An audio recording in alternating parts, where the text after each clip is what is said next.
All right, guys, these had so much potential. My pair is personally put together a little wonky, so I don't love them, but I still love the colorway, and I love what they were trying to do. Just my pair is just not that great. It sucks.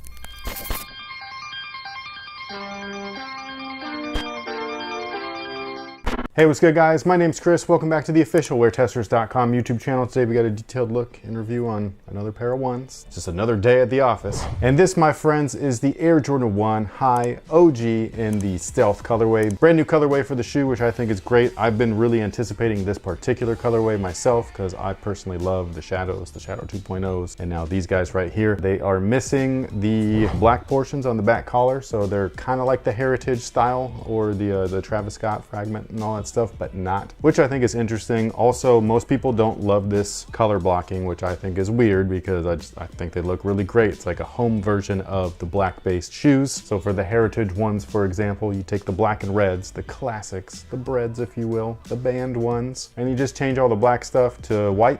It's the same shoe. But these guys right here came in a nice gray box. They also came with extra laces, something that those yellow toes or taxis did not come with, which I was kind of surprised about. You'd think that that would be the shoe. It'd come with yellow lace, it'd come with white lace, a cream lace, whatever. They were just black. This guy though, they come with two sets of laces. One's gray, one's white. I put one in each of the shoe because the box that they came in came like this. Oh, I know, this is crazy. So this is what they come in now, although there are differences too. So like some of the ones, they've been coming like this with this shoelace box, but we do have these upcoming 4s and their extra laces came like this. So I think that's really interesting. So it looks like they're going away from the plastic bags. And I think that if we're talking about sustainability, like true sustainability, not that fabricated marketing, this is the way to go because this, you're not using anything extra. You're not replacing the plastic with cardboard or with paper or whatever. This, I think, is a good move. Go play! So since this is an Air Jordan 1, there's going to be a lot of redundancy here. We've got the greatest traction of all time, rubber cubsole, EVA/polyurethane wedge, air sole unit inside the heel, but we're not going to talk about any of that. Instead, we're going to talk about the weird things that they changed on this shoe that are not like any other ones that I've seen, which I think is really interesting. Obviously, the first thing would be this little tag right there at the tongue. They have done this before, but this one is a little bit different. So for one, it's a little leather patch. For two, instead of having the Nike Air branding or logos kind of like pressed into the material and then colored, it's stitched in. It's not super clean. I'm actually super surprised because the stitching has been one of the greatest advancements when we're talking about footwear, where all of these machines can make these stitch marks super precise due to computers. This one just looks a little sloppy, it's a little thick, it looks a little weird. Both shoes are a little bit different too, so I think that's strange. On the back though, it is pretty cool because it says quality inspired by the greatest player ever with a nice little goat.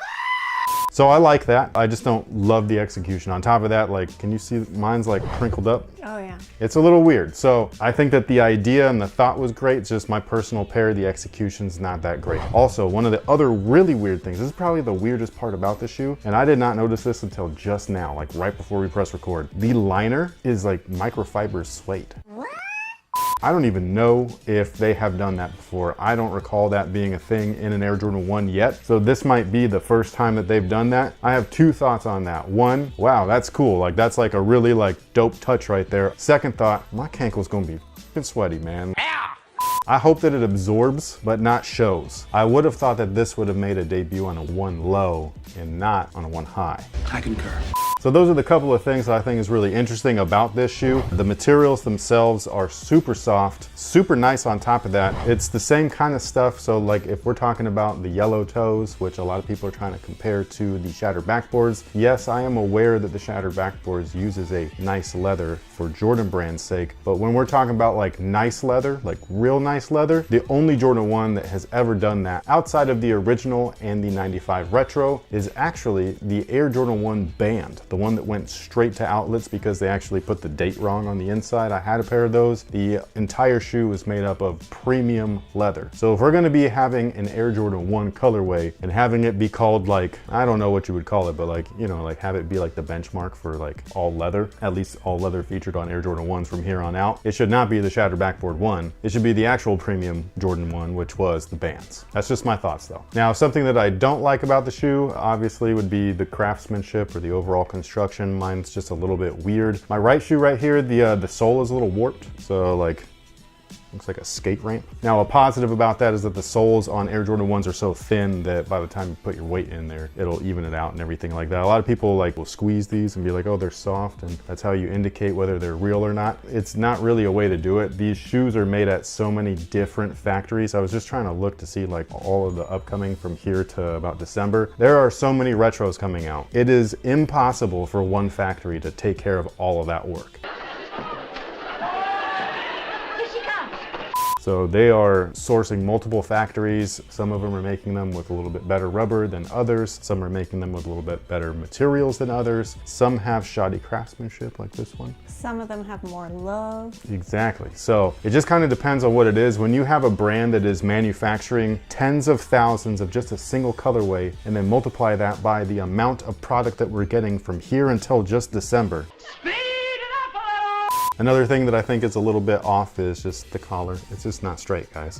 It's just not. It's fine because it's soft and all that stuff, but it's not fantastic. It's not like those Vibri Make Lap ones. I think that shoe has changed my perspective entirely. It's always nice to get new information when you're into anything, and when you get new information that changes your mind or your perspective or your opinion, I mean, that's just one of those shoes. Like, I got that shoe in and I was like, this is possible. It is no longer impossible. One guy did it. I don't know why this multi-billion-dollar brand can't, but I mean, I guess we could just keep asking until they do it right. Now again, the materials are really nice. Something to note though is that it's really noticeable on the gray portions of the shoe, but the polyurethane coat feels like it's almost separating. So like it's just really soft. It's more noticeable on the right shoe than the left shoe. The Wings logo I don't love. I do think that it should be black or white or something. It's just weird seeing it kind of muted like that, but I love the Wings logo, so I think that's why it doesn't really like scream out to me, especially when the other branding is clearly there. Why is it not there? I think it needs to be white. Now the insole is the same type of insoles that we've been seeing on all of these new releases. They're also inside those fours, the women's fours, the purple ones. It seems like that all the Jordans are going with this insole now. So I'm not going to say definitively that this is replacing the blue one, but it looks like that. Now, as far as sizing is concerned, they do fit true to size. So whatever you typically wear in your Air Jordan 1s, that's exactly what I would recommend. And with all of that being said, what do you think about these? I personally really love the colorway. I love the color blocking. I, again, feel like I just got a shoddy pair. Can I see your shoe? Not that This shoe, one? that shoe. One that I'm wearing? Yeah. For those of you guys wondering, for color reference, it's the same color. Also, I didn't realize this till this morning, but Sabertooth matches so well. It's from White Gold Industries, in case you didn't know. I was gonna say, because some people in the comment section of this video, this has nothing to do with me asking for your shoe, but they were kind of like, oh, is it orange or is it yellow? It reminds me of those Nacho 3s. So there's yellow and then there's Taxi. Taxi's like a dark yellow. It's kind of like a sunflower or, yeah. Anyways, I wanted to see it because, well, no, it's just these are she's legit checking. These are really soft, and I know. Everybody was annoyingly asking if these were the shattered backboard. Not you guys. levels. Not you guys annoyingly. It's fun, it's funny as. So if you guys were with us like all day or like on a regular basis. If you guys hung out with us. Exactly. So like outside of this area or this studio, every friend that I have that is in the shoes, every time it got by like the third or fourth one, I was like, come on. But like everybody would be like, yo, how is it? Is it shattered back? Every person. That was exactly how they would ask. And it was that quickly too. So it was like, oh, you have those? How are they? Are they shattered? Like it was literally the same thing from and these were different people. And so like, it was just like, I was like, bro, like I get it. They were nice. They were not like the banned ones though, or the original ones, or the 95 ones. But with all that being said, let us know what you think about these down below in the comment section. Thank you guys so much for watching. Thanks for all the support. If you see us out in the wild, don't ask me if they're shattered backboard quality. I would really appreciate it. I will break out laughing and he will look like... I'll look like the meme that's just the face, the two dot eyes, and the straight. You know what I mean? So that'd be me. But thank you guys for being here. We greatly appreciate it. And until next time, see you later. See you later? See you later. What was that? What was that? That even caught me off guard. I was like, See you later. Who is this guy?